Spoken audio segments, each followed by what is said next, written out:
I started a message a few days ago, and God was telling me that wasn't what He wanted me to do. I entitled it, we called it Christmas Blues. Christmas Blues.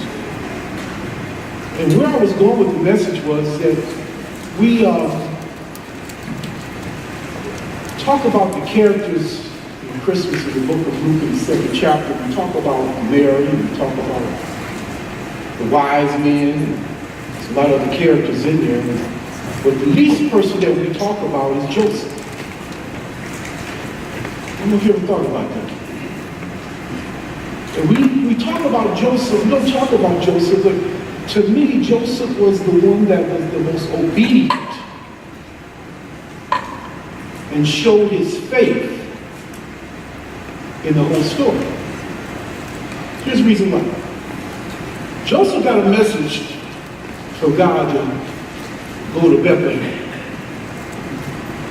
God told us to take your bride and go to Bethlehem. And the Bible in the book of Luke says that he hurried. Now he's already in Galilee. That means he's going to Bethlehem, which is probably about a 4-day trip.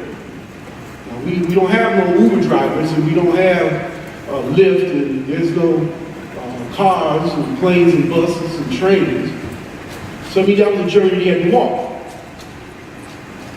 And his obedience, he left Galilee, went down to Bethlehem, and it said he hurried there.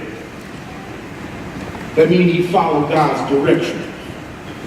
He was obedient in what God told him to do. Now, if you be obedient to God, this is what he would do. Now, he had nothing with him. He had no wagon, he had no clothes, he had no furniture, he had no food, and he traveled for 4 days with a pregnant woman.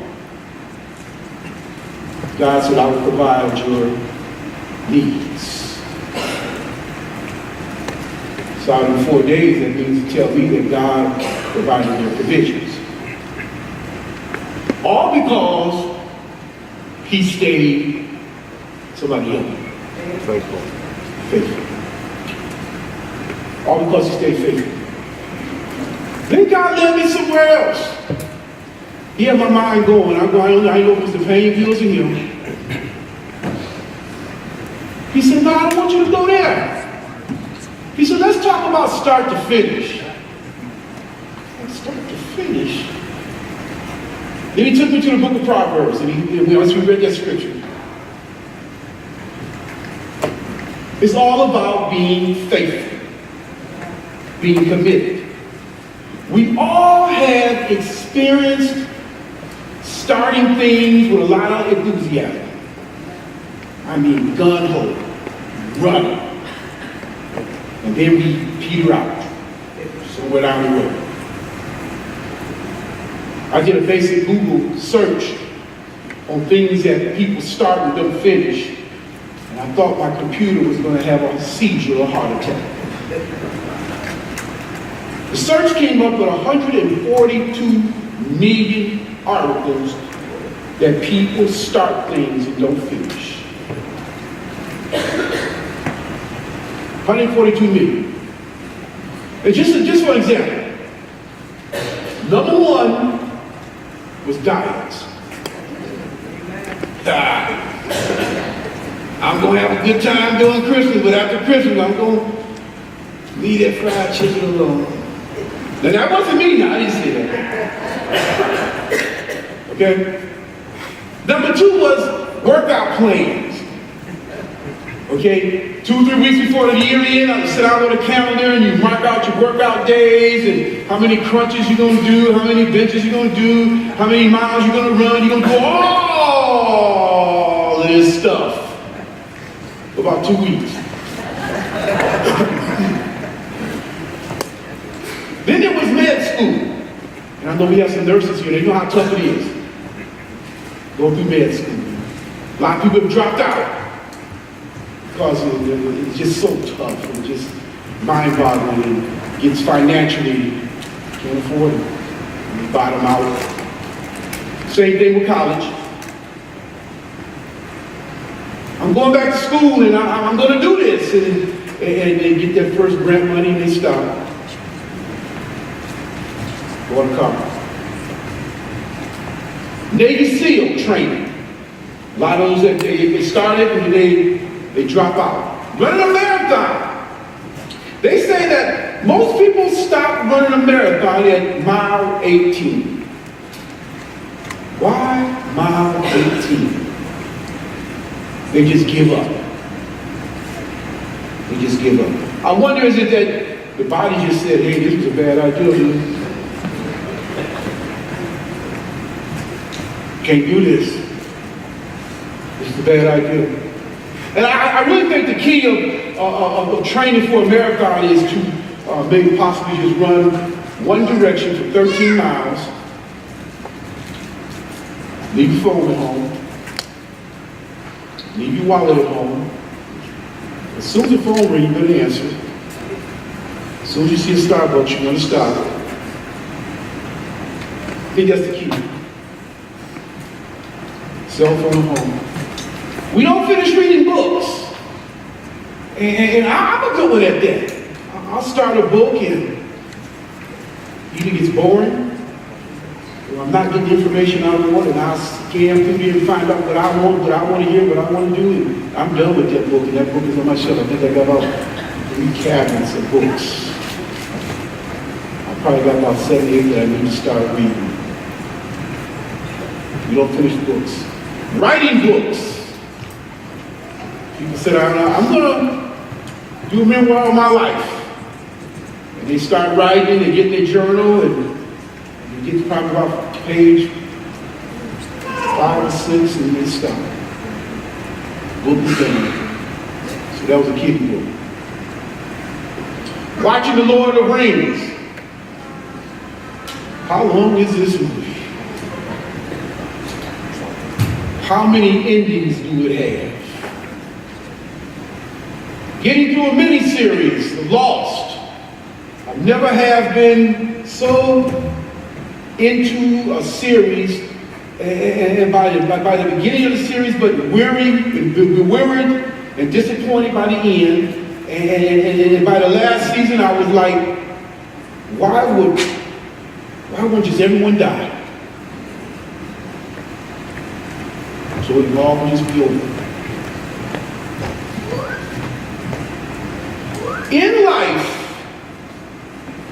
In life of faith, we have the experience of starting something but not finishing.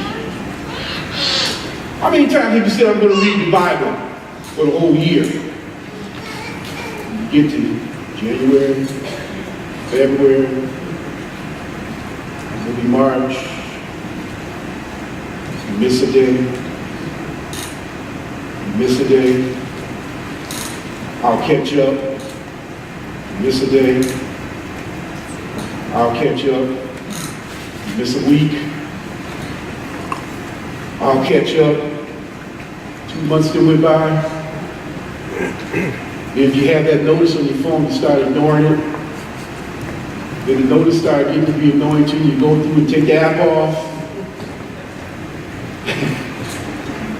You don't get there.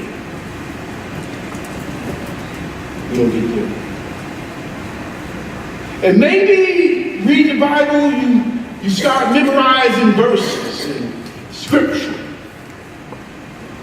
to give you you can give up destructive and sinful habits that you have. Or to be a generous giver, you start tithing, or you be a sacrificial giver. I know pastors and volunteers and missionaries that have made the commitment to go overseas and be missionaries. Some of them didn't make it because they gave up. They stopped. They said, I just can't do it. And there's a possibility that someone sitting in this room today that's listening to me right now have already given up on something before you even started. Is that because it's a lack of faith? Is that because there's a lack of commitment? Or is it just plain doggone laziness? Could it be all above? I think with me sometimes it's all above. There's some things I have, my faith has been a little less. There's been some things my commitment has been where it's supposed to be. Yes, Mr. Preacher talking to you. But I'm human just like you. There's been some things I've given up on. Oh, but I haven't given up on Jesus. Somebody say amen this morning. Or maybe that you are a young lady or a young guy that's sitting here and you've been dating, but the girl or the guy you dating just not in Jesus.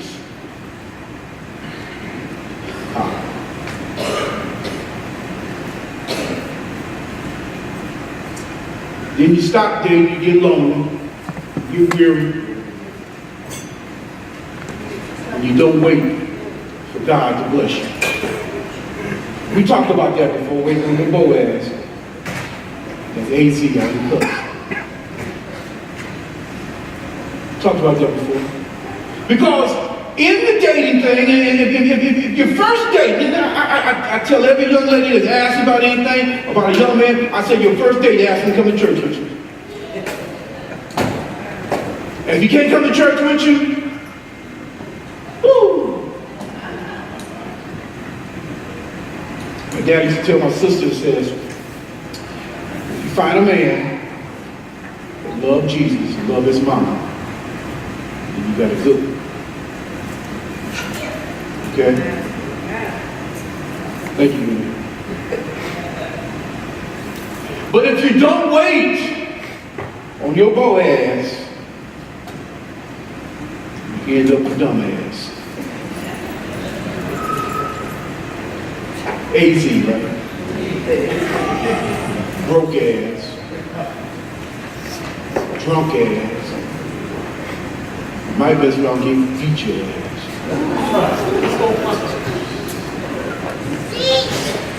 So I'm going to tell you this morning to wait. Wait on God. I know somebody put on Facebook, Pastor cussing in church. So let's talk a little bit about staying faithful. The kind of faith that not only makes the commitment, but sees it through. You have to get out of the box. You have to get out of the box. And sometimes when you feel like that God has closed the door on you, here's what you have to do. You have to praise him in the hallway. You missed your shout like that. You have to praise him within whatever circumstance that you are in. God is always at work when your circumstances look uncontrollable. God is always at work when your circumstances look like they're the darkest part of your life, that there's no way out. God is at work. Don't stop lifting your hands up and giving him the praise.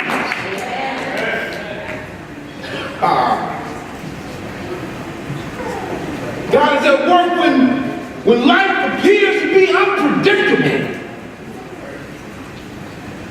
When I feel like I have nothing. When I feel like I have no one. When I feel like there's nowhere to turn, that I've got no ropes in, Lord, I have no resources. God is at work. If you keep this here and stay on your knees, God is at work. There's been a lot of us here that have struggled through some stuff this year.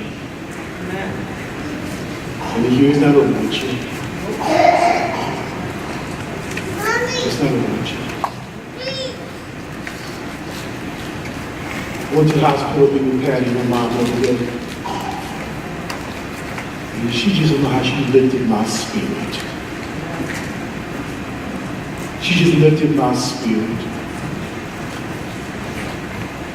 To be able to be with her in her transition. My spirit was lifted to see her family be around her and lifting Jesus up. Well, you clap for that.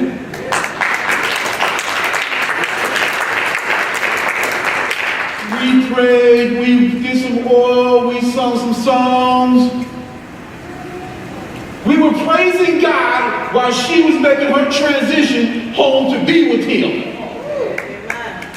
And as I stood there looking and I go, all this pain and suffering is going to be over. Them lungs they say is not working, they're working now. Amen.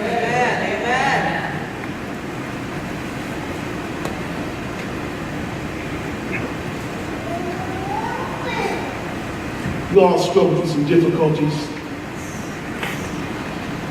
I know some of y'all's difficulties. Some of you I don't.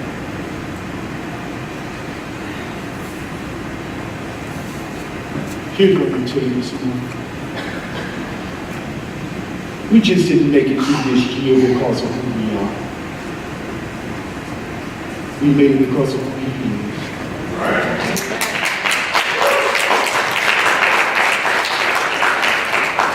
There's been some tough times.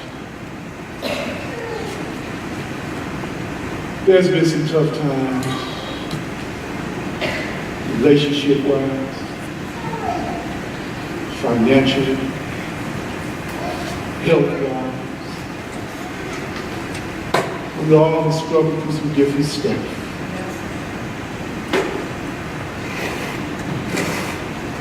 But when you stay strong, you stay faithful to God, He will see you. And I want to end this year same way I started the year.